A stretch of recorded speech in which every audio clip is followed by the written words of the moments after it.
Good morning, dear Gaza Tribunal members. My name is Jamil Aydin. I am co-chairing Chamber 3 of Gaza Tribunal with Professor Penny Green. And I want to make brief remarks about the goals of the Chamber 3 before we start with our first panel titled Understanding Genocide starting at 9:30. Chamber 3 of Gaza Tribunal is composed of experts who will focus on how the genocide of Palestinian populations have been enabled, justified, and denied by distortion of historical narratives as well as ethical and philosophical concepts.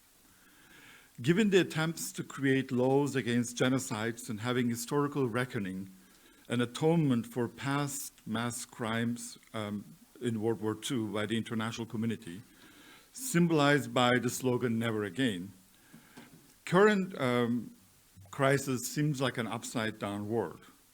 The perpetuators and enablers of this genocide against Palestinian people has to distort and weaponize many historical, ethical, and philosophical concepts and facts to defend the indefensible and to gain immunity for their crimes.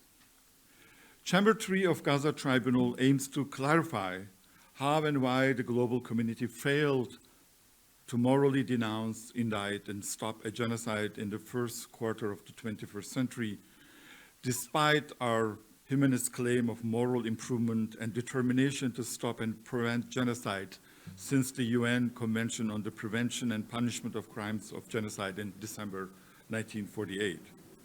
Why are we, as a collective humanity, are unable and unwilling to stop a live stream genocide while we tell each other a story of humanity's progress against racism after the lessons learned from past mistakes of colonialism and racism? As many of you know, there's a very famous line from Martin Luther King Jr. on the arc of history being, moral arc of history being long, but eventually bending towards justice. But in this case, we see that the moral arc of history had been bending towards more injustice because of the historical actors. Bad actors are distorting all our moral values to bend that arc towards injustice. As Nadra Shalhoub-Kevorkian noted in her contribution to our chamber, current genocide of Palestinians relies on a legal pillar of the rule-based order that has completely abandoned the Palestinians and that has signaled its own death. And I think in the first day and the second day of Gaza Tribunal, we have discussed this international law and international affairs dimension. Today, we will talk about another dimension, as Professor Shalhoub-Kevorkian stated, the legal abandonment of the Palestinians at a time when Palestinians and majority of the world public opinion have been highlighting the universal truth of their justice claims, is only possible with the second pillar of the current genocide. That is the production of a kind of new racism towards Palestinians in social sciences and humanities, or in journalism, best seen in the so-called Palestine exception within the narrative of liberal progress. For example, powerful international actors have been endorsing the horrific genocidal language by Israeli leaders about Palestinians that they are Amalekites, by depicting them as so-called anti-Semitic and anti-Western Arabs who needs to be erased for the sake of a settler colonial project. Earlier injustices and crimes against Palestinians over a period of centuries has always been challenged by, not only by Palestinian people, but their allies and world public opinion. In that context, the political will and decision to continue and expand or tighten the oppression and violence against Palestinians without any historical reckoning required producing new lies to defend something morally indefensible.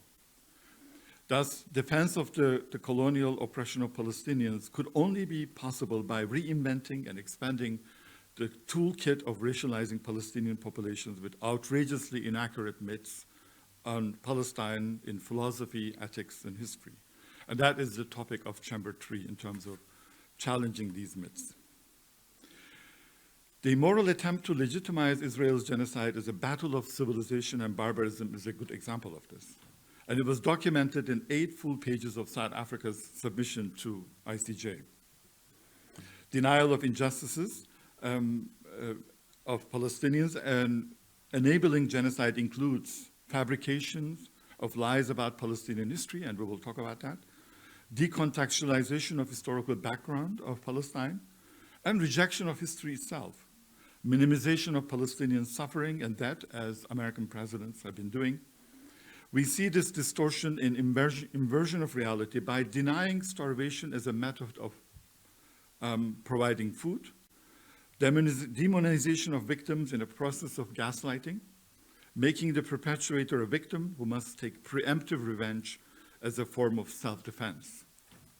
We witnessed projection of guilt of genocide to the victims themselves and presenting mass murder as a collateral damage and narcissistic self-sacralization by highlighting how Israel has been informing the victims to vacate to-be-bombed buildings. Most importantly, perpetrators of genocide tried everything to make their crimes invisible by banning international media presence and by promoting a systematic form of lies and propaganda about the events.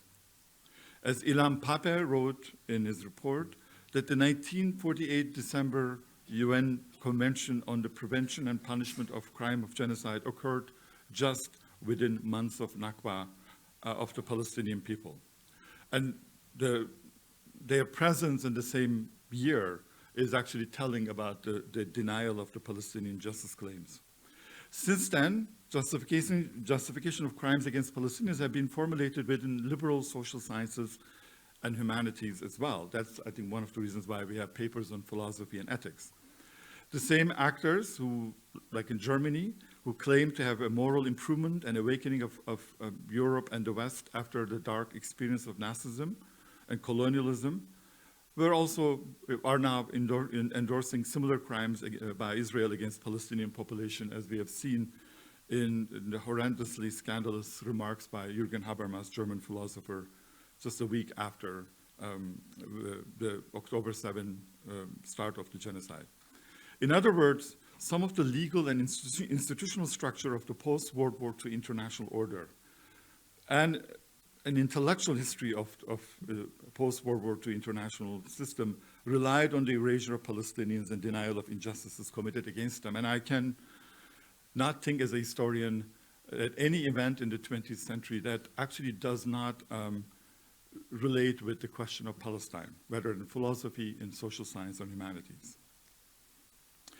Since the beginning of the 100-year assault on Palestinians, the international community had many opportunities to do racial and historical reckoning, recognize this injustice and do compensation, and to support the Palestinian emancipation and freedom.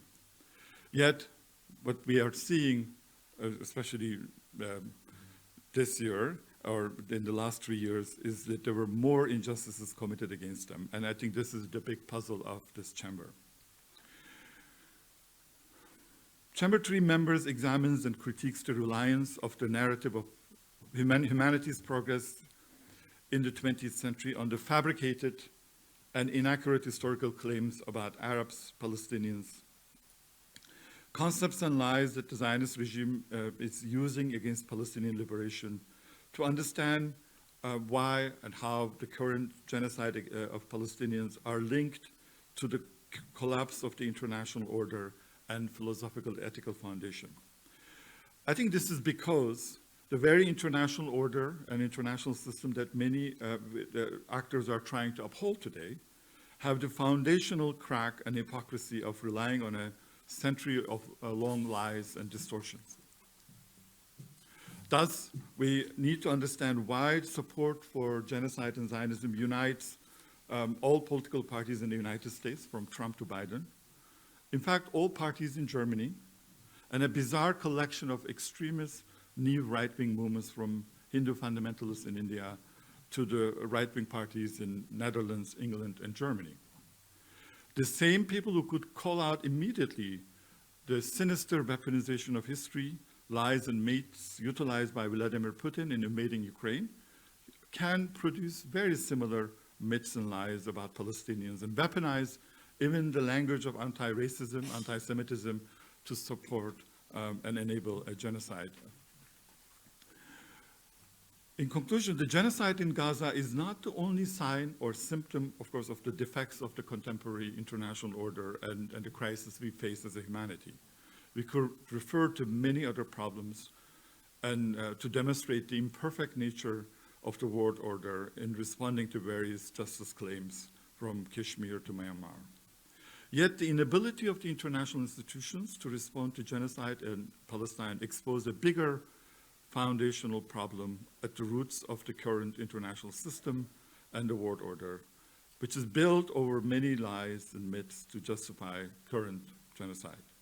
The developments after October 7th, such as the suppression of freedom of speech, exposing these lies in universities with shamelessly brutal ways, make the connection between this genocide against Palestinians and the moral crisis that we will be talking about in ethics, philosophy, and history. There is indeed an essential link between the anti-Palestinian myths and narratives and the contemporary world disorder and the crisis. A better and more just world order can only be built if we confront these lies and do a true reckoning with anti-Palestinian racism that characterized the formation of the modern international order. Thus, our reports, provided by more than 10 scholars, will deal with all of these aspects of ethical, philosophical, and historical nature, and we will summarize these for the tribunal members.